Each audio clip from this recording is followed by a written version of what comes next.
السلام علیکم ورحمۃ اللہ وبرکاتہ۔ الحمد للہ رب العالمین والصلاة والسلام علی رسولہ الکریم، اما بعد فاعوذ باللہ من الشیطان الرجیم، بسم اللہ الرحمن الرحیم۔ قال اللہ تعالی فی کلامہ المجید، فلا تزکوا انفسکم هو اعلم بمن اتقى۔ صدق اللہ العظیم وبلغنا رسولہ النبی الکریم الرؤوف الرحیم۔ ان اللہ وملائکتہ یصلون علی النبی یا ایہا الذین آمنوا صلوا علیہ وسلموا تسلیما۔ اللہم صل علی سیدنا و حبیبنا محمد وبارک وسلم وصلی علیہ۔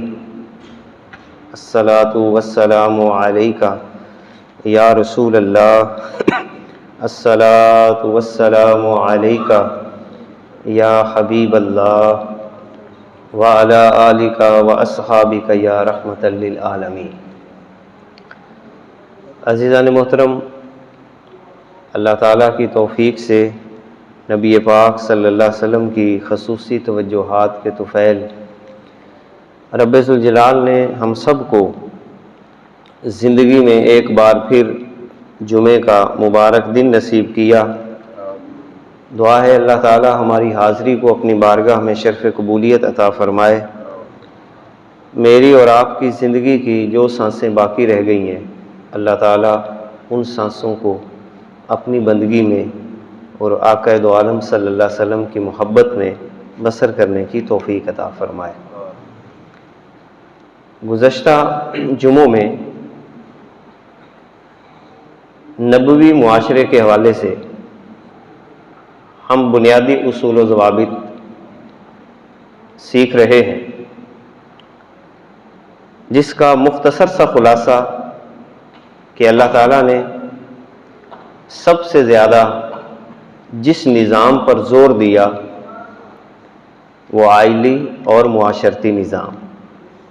سیاست کے چند اصول بیان کیے، معیشت کے اصول بیان کیے، جبکہ تفصیل کے ساتھ جس موضوع کو اللہ تعالیٰ نے قرآن مقدس کے اندر بیان فرمایا، سورہ البقرہ، سورہ نساء، سورہ نور، سورہ حجرات، سورہ مجادلہ، سورہ طلاق، سورہ تحریم اور اس کے علاوہ کئی صورتوں میں اللہ تعالیٰ نے آئلی خاندانی نظام کے متعلق اور معاشرتی نظام کے متعلق لمبی تفصیل بیان فرمائی، جس سے اس موضوع کی اہمیت کا اندازہ لگایا جا سکتا ہے۔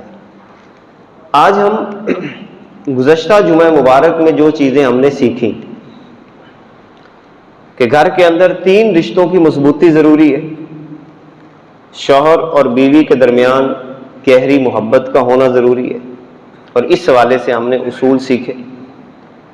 والدین اور بچوں کے درمیان ادب اور شفقت کی کیفیت کا ہونا ضروری ہے، اس کے اوپر بھی ہم نے چند باتیں سیکھی۔ اور بہن بھائیوں کے درمیان اخوت اور بھائی چارے کا رشتہ ہونا انتہائی ضروری ہے۔ آج ہم اسی موضوع کو آگے بڑھاتے ہوئے ایک اہم عنوان سیکھنے جا رہے ہیں کہ ان 3 رشتوں میں یا معاشرتی سطح پر جو چیز مجھے اور آپ کو معاشرے سے الگ تھلگ کرتی ہے، یعنی انسان الگ رہنے کی کوشش کرنے لگ جائے یا اپنے آپ کو دوسروں سے اعلیٰ اور برتر سمجھنے لگ جائے، کیونکہ جب یہ چیز ذہن میں آتی ہے تو پھر رشتوں کے درمیان مضبوطی قائم نہیں رہتی، دراڑ آ جاتی ہے، نفرت پیدا ہو جاتی ہے، حسد آ جاتا ہے، کینہ، دوسروں کو پیچھے کرنے کے لیے انسان کے دل کے اندر بہت سارے منفی منصوبہ جات وہ پیدا ہونا شروع ہو جاتے ہیں۔ تو یہ ساری باتیں آج کے اس عنوان میں ہم سیکھنے کی کوشش کرتے ہیں کہ وہ کیا چیز ہے جو انسان کو آگے بڑھنے سے روک لیتی ہے۔ اس حوالے سے اللہ تعالیٰ نے سورہ النجم کے اندر ایک اصول عطا فرمایا، آیت نمبر 32 ہے، فرمایا فَلَا تُزَكُّوا أَنفُسَكُمْ، اپنے آپ کو پاکیزہ مت سمجھو۔ دوبارہ پھر یہ جملہ دہرا رہا ہوں، اپنے آپ کو پاکیزہ مت سمجھو، هُوَ أَعْلَمُ، اللہ تعالیٰ کی ذات سب سے بہتر جانتی ہے، سب سے بہتر جانتی ہے بِمَنِ اتَّقَىٰ، اس بندے کے بارے میں جو پرہیزگار ہے، یہ اللہ کی ذات بہتر جانتی ہے۔ اس آیہ پاک کے اندر اللہ تعالیٰ نے دو چیزیں بیان کی ہیں۔ پہلا اصول یہ دے دیا کہ کسی بھی شخص کو اپنے آپ کو پاکیزہ نہیں سمجھنا چاہیے۔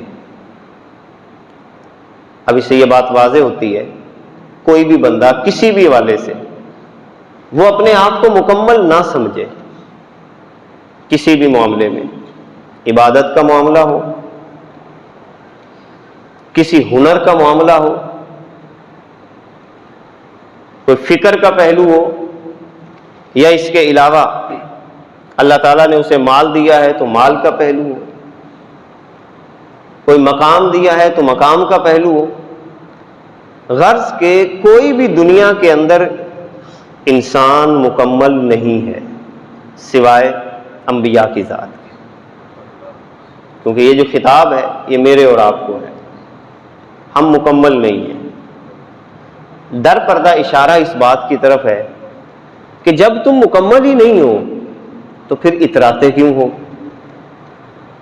مثال کے طور پر ایک بندہ یہ سمجھنے لگ جائے کہ میرے پاس علم زیادہ ہے، وہ اترائے گا، تکبر کرے گا، تو فرمایا کہ تم علمی اعتبار سے بھی مکمل نہیں ہو تو اترانا کس بات کا، تم سے بڑا عالم ہو سکتا ہے۔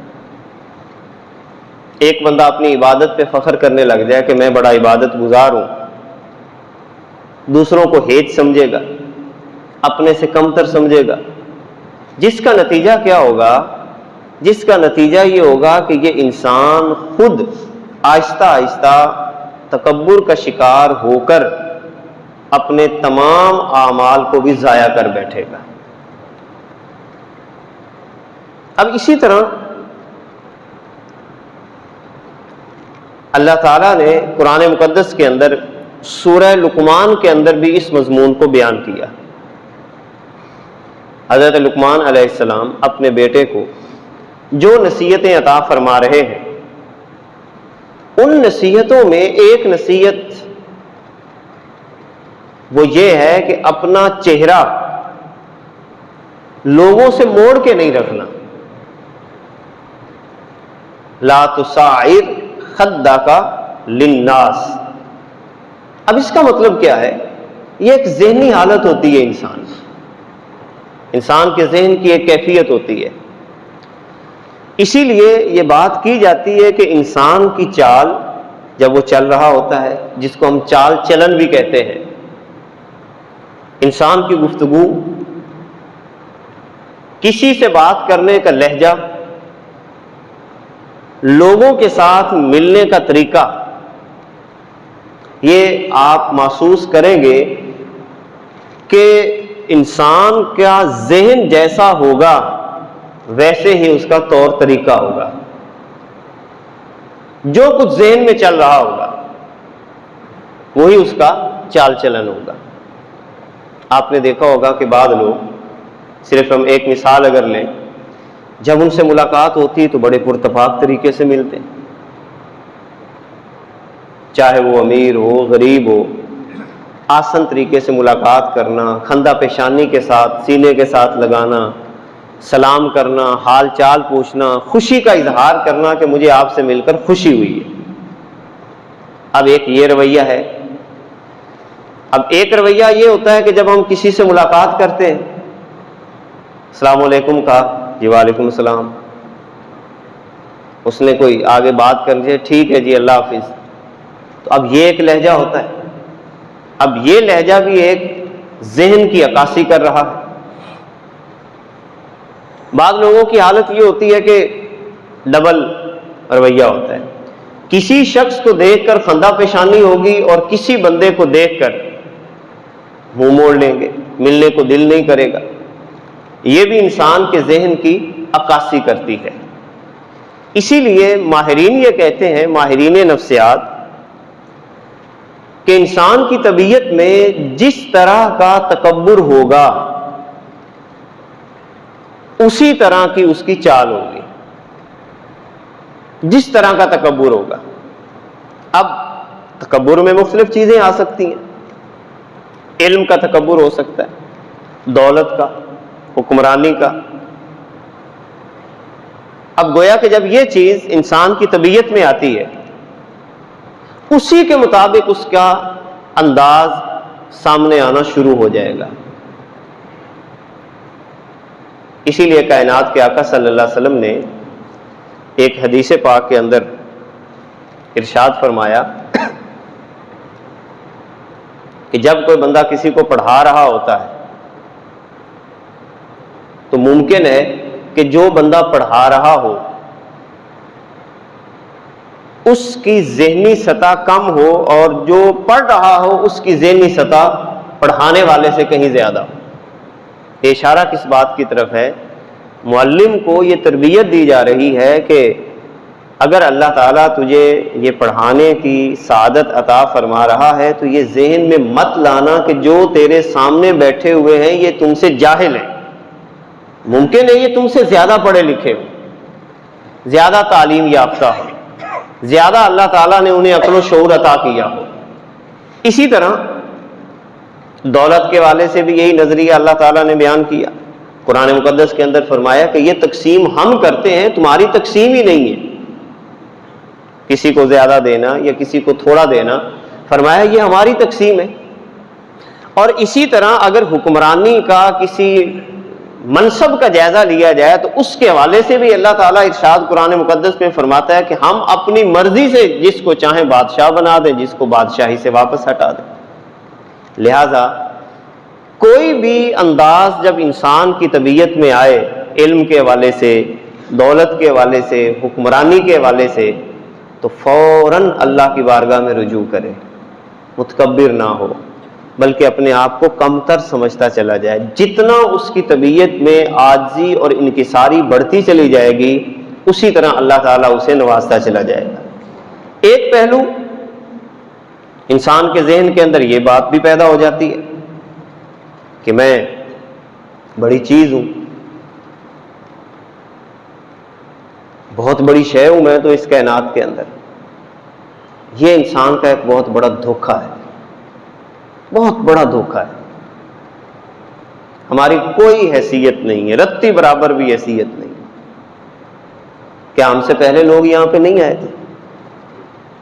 یہ کوئی کہانی آج کی تھوڑی ہے، یہ کوئی سلسلہ آج یا کل کا تھوڑی ہے، یہ سلسلہ چلا ہے آدم علیہ السلام سے، اور ہم سے بڑے بڑے لوگ آئے، مالدار بھی آئے، صاحب حیثیت بھی آئے۔ اللہ تعالیٰ نے فرمایا کہ تم سے پہلے قارون بھی تھا، حامان بھی تھا، شداد بھی تھا، نمرود بھی تھا، بڑے بڑے لوگ آئے، وہ بھی یہی سمجھتے تھے کہ بس ہم ہی کوئی بہت بڑی شے، تو وہ بھی نہ رہے تو ہم بھی نہ رہیں گے۔ یہ چیز ذہن کے اندر آ جانا کہ میں بہت بڑی شے ہوں، یا یہ بات ذہن کے اندر آ جانا کہ لوگ اسے سمجھیں کہ یہ بہت بڑی شے ہے، یعنی لوگ اظہار کریں بھی تو بڑی شے ہے، تیرے علاوہ تو بس کام ہی سارے ادھورے ہیں، تو نہ ہوتا تو، یہ دل کے اندر یہ خواہش پیدا ہونا کہ لوگ مجھے یہ کہیں، بھئی انسان کی کوئی حیثیت نہیں ہے، کوئی حیثیت نہیں ہے۔ کسی نے کہا تھا نا، رہیں گے قافلے میرے بعد بھی یہاں، رہیں گے قافلے میرے بعد بھی یہاں، ستارہ ٹوٹ جانے سے فلک تنہا نہیں ہوتا۔